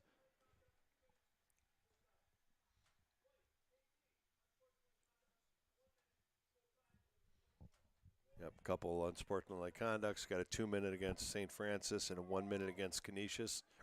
Check that, St. Joe's. And so you'll have two guys in the box. You got two guys from St. Joe's in the box. So they got 2 1 minutes, and they got a 2 minute on St. Francis. I think we have that right. Yep. Coach Hideki, of course, is not happy being a down. He doesn't want to give them any opportunity. The question will be who starts with the ball. I was just going to ask you that, Murph. So, yeah, we didn't see who had it there. The possession, I'm pretty confident that it'll end up being St. Francis. Correct. We're waiting here to find out what. Yeah, we're what not sure goes who's on. going to start with it. Tyler Smart has it in his stick, so it looks like St. Joe's. St. Joe's going to have it first. The 2-minute non-releasable will probably give him that, if I'm not mistaken. Does that trump the other two individuals? I believe so. Gotcha. The non-releasable. I'll take your word for it, Coach. Here comes Others Tyler have Smart failed coming there. through. Be careful. He's coming through the inside. Look at Look his at strength Tyler, right yeah. there. Just Yep. pinballing through, gets the ball inside the box, and he's going to pull it back behind X now and set it up for St. Joe's. Another flag dropped down, so he just drew another penalty, and that's what you need from a leader on your team. You know, a captain who's going to, off to Air Force next year. He's got the ball. Let him run it out, because he can punish you if he beats his guy. He's Yep. going. He's going to make a good look or a finish. The double team's coming here because St. Joe's is a man down, and Yep. but they know there's a penalty coming, so now both teams will be even strength. I believe they're going to get number 77 Chevette on a cross check. Yeah, if you had any opportunity, it was, making sure you kept yourself in check. You don't want to be 2 minutes down in a penalty scenario if you're trying to come back and win a sectional game here, in a playoff. So it's important that you keep yourself in check. Well, they might have caught a break a little bit because they only gave him a hold for a 30-second penalty. So right now you are looking at a one of these out. So one of the five- penalties for St. Joe's is out. So now St. 5 Joe's on is up 4. 5-on-4. Yep. They're going to move it around. Tyler Smart's up top. Again, the time, they're just looking to kill some clock and get a quality shot at the end of it. Ball over to Roast.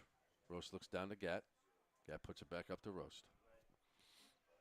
They're not going to force anything. Nope. But they're just going to move it around, eat some clock. Possession means that clock keeps ticking. Lasky's out of the box. He comes back in. Now it's 6-on-5 for St. Joe's. Another minute for. Coming around inside. Nice little save right there Save on Lasky by Black. He stood right up. He's having a hard time getting the ball out. He's getting double teamed. He's getting triple teamed. He needs a little bit of help. He flips it up. Desperation throw. Nice little grab. And St. Francis is coming down the field. Here they come on the on-man rush. Mohawk just couldn't handle it, corral that one in, and the ball kind of trickles away. That was a great opportunity right there. Dealing with a little sun too there. And you're gonna get a penalty there. It's either going to be on Mohawk, or Rooney for a cross check after the play right there. So St. Joe's with another free possession. They're still up 6-5 here. Now they're even. Next dead ball, they'll go back up 6-5 on the man up. Ball comes up top to Cusack. Cusack gets it over to Smart. He's going to set it up. He's guarded by the big guy, Heinrich. Turning around. Cusack gets a heavy check up top. Refs say it's clean. Nothing there. Another nice save by Black. Yeah, Gat kind of sneakily got in there and tried to put that ball in. Gat stood right in front of him. Black stayed right in front of him.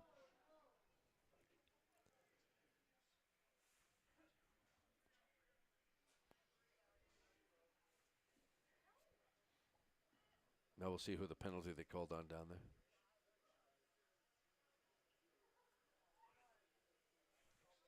Unnecessary roughness. 1 minute. Number 13, Charlie Rooney. So once again, St. Joe's will go up on a man up, leading 10-5 with 2:42 to go in this semifinal game in the men's, in the boys lacrosse Monsignor Martin Championships. Yeah, the penalties have kind of mounted up by our statistician here. Jack just told us, the penalties of St. Francis has got 6 penalties in the second half and 4 for Joe's. So a lot of penalties going on, and it's tough to pull out a win here when you're, down. St. Joe's working the ball up from top. Moving around, comes on the inside.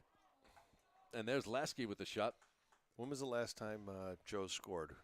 That's probably, it's been 5:30 in the third. So, they've been, holding the ball, kind of just taking the clock, being very patient. Very strategic right now. Moving on the inside. There's Cusack. He can't get it in. That's saved by Black. Black's going to pull the ball out.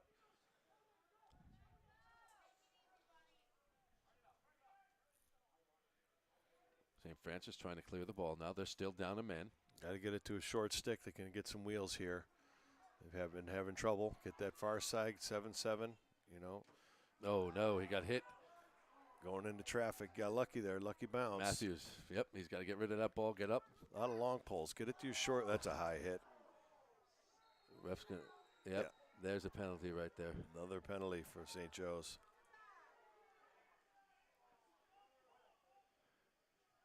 We felt this one coming, though, Murph, in the third. You started to see a little bit more of the chippiness coming out there in this game.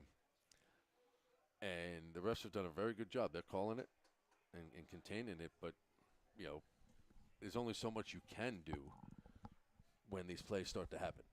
You know, and the penalties start to rack up. All you can do is call them. It was a high in the face, so that'll be a non-releasable 2-minute.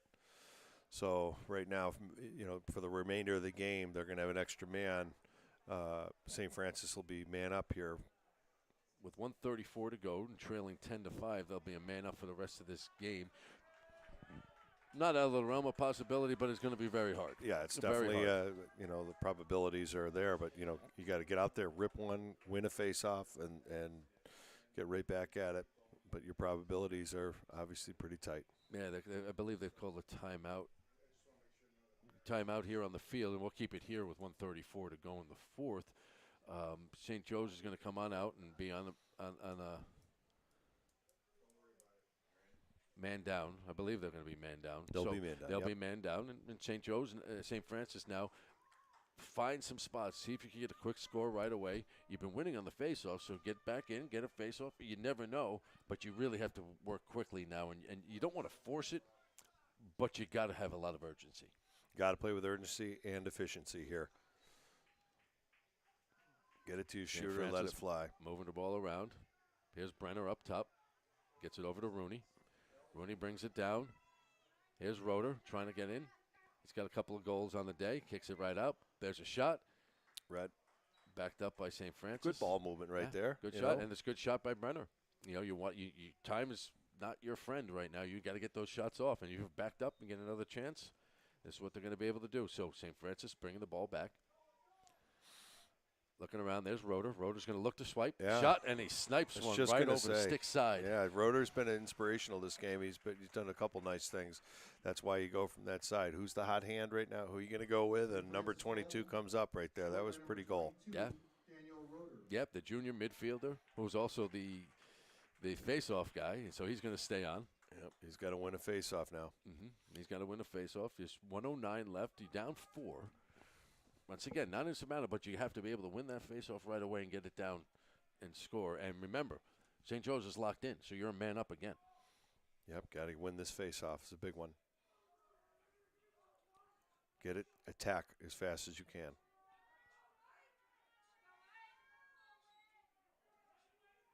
Let him win it. Roeder takes it. They let him win it. They're going to drop right back, St. Joe's is, and here comes St. Francis. Down 10-6 with 1 minute to go now in this fourth quarter. Nice save. Nice shot right there by Chase Sullivan, who has a goal today, but even better save by Gallo. Fake, the shot. Good backup. Radzewski with the nice shot. Back up there. Sullivan. St. Francis with 45 seconds to go here in this fourth quarter. Trailing by 4. Nice look. Looks on the inside. Ooh, Mohawk couldn't get it. He tried the backhand play. Good follow, good hustle by St. Francis to keep it alive in their ball. Rooney had a good backup there. He saw that. He dove right away. Goalie was all over it, though. Sticks are all over the floor. We're not. Well, there's a broken stick. There's another stick.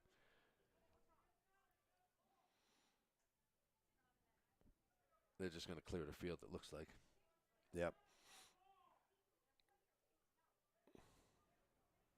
So with 37 seconds to go here and trailing by 4, St. Francis, time is running out now. They need to put one in right away and see if they can get something in there. But you got to give them credit. They're not giving up. They've made this a tough game, even though St. Joe's has pretty much controlled most of it. Yeah, they got out early, right? And they just came at it. And these guys are trying to, survive and get something on the cage. They're not quitting. They're still playing. I mean, turnovers was the clears and the turnovers, and St. Joe's playing good defense on those that up and down the field really kind of came out to be the difference in that puzzle in the end. You know, the good pressure all over the field, not letting them get a free shot or free hands and clear the ball successfully. There's a shot right there that gets blocked by Radzewski. It's good hustle. Good hustle. 16 seconds left. St. Francis trying to get another goal in. And as always, we were talking about this before, it's tough. Your seniors, last opportunity for them Ooh, to play, right? There's a snipe once again by Roeder. We're talking about him. Go to the hot hand. He is the hot hand for St. Francis right now. Go to the hot hand. Yeah. Well, with 11.6 seconds left, St. Francis cuts the lead to 3, 10-7. And statistically right now, I think he has 3 goals and 1 assist on the day, but he's also won some key face-offs and all around. I mean, he's, as a coach, you love a kid that plays between the lines like that. He is definitely, he doesn't want to, you know, that Brett Beto. I mean, he went, Bonnie's, remember that those 3 goals he played in that final game were unbelievable. This no die. And here he is winning another face-off going to the cage. 4, 3, 2. He's going to try and get one in. Look at that. And there's a penalty. Look at that. And there's a goal. I'm not sure if they're going to count it. Are they? And they are. Yep. However, it will not matter as the clock strikes 0. And here at the second game today of the Monsignor Martin Boys Lacrosse Championship, St. Joe's comes away with a 10-7 victory over St. Francis. They will take on Nichols at 6 o'clock here at the Dembski Sports Complex on Wednesday. I will be here on the call. I'll be celebrating my oldness. Yes, you know, it is Murph's birthday, so he will not be on that, but we will have there. I believe my other broadcaster, Vinny from St. Joe's, will be with us. Who's fantastic. He is fantastic, does a great job. But once again, St. Joe's here comes away with a 10-7 hard-earned victory, but they controlled most of this game, Murph. Yes, they did. And they came out early and did it with their guys that you knew could do it. And, you know, hats off to Tyler Smart, you know, controlling the game, showing why he is a Division I athlete and player. And, you know, St. Joe's did the job they had to do early. However, did not score a goal after 5:30 in the third quarter. So hats off to St. Francis for, you know, trying to cog the wheel and make something happen. But in the end, obviously, with a 10-7 edge there, that's that. And all the best to, you know, all those seniors at St. Francis and their families. We wish you all the best. And, you know, congratulations to all those seniors. And so our final score here today at the Dembski Sports Complex, St. Joe's 10, St. Francis 7. We hope you join us here on Wednesday at 6 o'clock as St. Joe's goes against Nichols for the championship game of this year's Monsignor Martin Lacrosse Championships. I'm Tim Kenny for Jeremy Murphy. We thank you for joining us, and we hope you have a wonderful day. You're watching Western New York Athletics.